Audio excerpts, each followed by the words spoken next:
Hello കൂട്ടുകാരെ, നമുക്കിന്നൊരു കുടംപുളി ഇട്ടൊരു ചിക്കൻ കറി ഉണ്ടാക്കാം. നമുക്ക് ചിക്കൻ കറി ഉണ്ടാക്കാൻ സവോള അരിഞ്ഞു വെച്ചിട്ടുണ്ട്, തക്കാളി ചെറുതായിട്ട് അരിഞ്ഞു വെച്ചിട്ടുണ്ട്, പിന്നെ ഇഞ്ചി, വെളുത്തുള്ളി, പച്ചമുളക്, പിന്നെ കുറച്ച് മല്ലിയിലയും. പിന്നെ നമ്മളിന്ന് ഇച്ചിരി കപ്പ കുഴക്കാൻ കൂടി പോവാണ്. കപ്പ നമ്മളെല്ലാം സെറ്റ് ചെയ്ത് കുക്കറിൽ വെച്ചിട്ടുണ്ട്. കപ്പയ്ക്കുള്ള എല്ലാം നമ്മൾ തേങ്ങ നമ്മൾ മസാല സെറ്റ് ചെയ്ത് വെച്ചിട്ടുണ്ട് കപ്പ പുരട്ടാനുള്ളത്. കൂട്ടുകാരെ, നമ്മളെ കപ്പ അപ്പം വെന്തിട്ടുണ്ട്. നമ്മളിനി അതിൽ അരപ്പിട്ടൊന്ന് കുഴയ്ക്കാൻ പോവാണ്.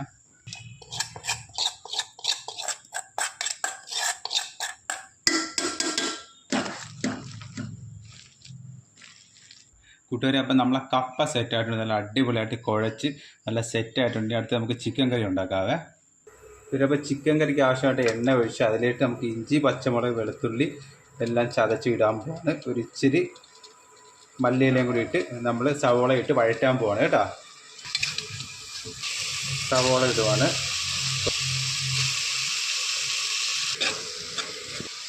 കൂട്ടുകാരെ, നമുക്കപ്പം സവോള ചെറുതായിട്ട് വഴഞ്ഞതിന് ശേഷം അതിനകത്ത് മഞ്ഞൾപ്പൊടി, ആവശ്യത്തിന് മുളക് പൊടി, ആവശ്യത്തിന് മല്ലിപ്പൊടി, കുറച്ച് ഗരം മസാലയും കൂടിയാ.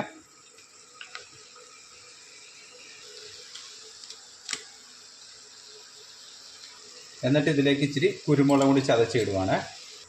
ഇതെല്ലാം മസാലയെല്ലാം ഇട്ട് എല്ലാം നല്ലവണ്ണം ഇളക്കിയതിന് ശേഷം ഇതിൻ്റെ ഏറ്റവും ഹൈലൈറ്റ് ആയിട്ട് നമ്മൾ കുടംപുളി ചിക്കൻ കറിയല്ലേ ഉണ്ടാക്കുന്നത്. അപ്പോൾ അതിലേക്ക് നമ്മൾ ഒരു കുടംപുളി കീറിയതിടുവാണ്. ഇനി നമ്മൾ കഴുകി വെച്ച ചിക്കൻ ഇടുവാണ്. എന്നിട്ട് ചിക്കൻ നല്ലതായിട്ട് ഇളക്കി നമുക്ക് അടച്ചു വെക്കാം.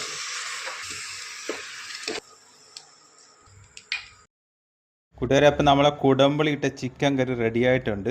നല്ല സൂപ്പറായിട്ടുണ്ട്. ഇത് ചിക്കൻ്റെ കാലിൽ നിന്ന് ഇതേ പീസൊക്കെ ഇങ്ങനെ വിണ്ട് നല്ല അടിപൊളിയായിട്ട് ഇരിക്കുവാണ്. ഞങ്ങൾ 4 വിസിലാണ് അടുപ്പിച്ചത്.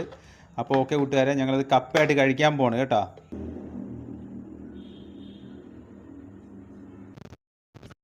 മറ്റു തരക്കാരൊന്നും പോള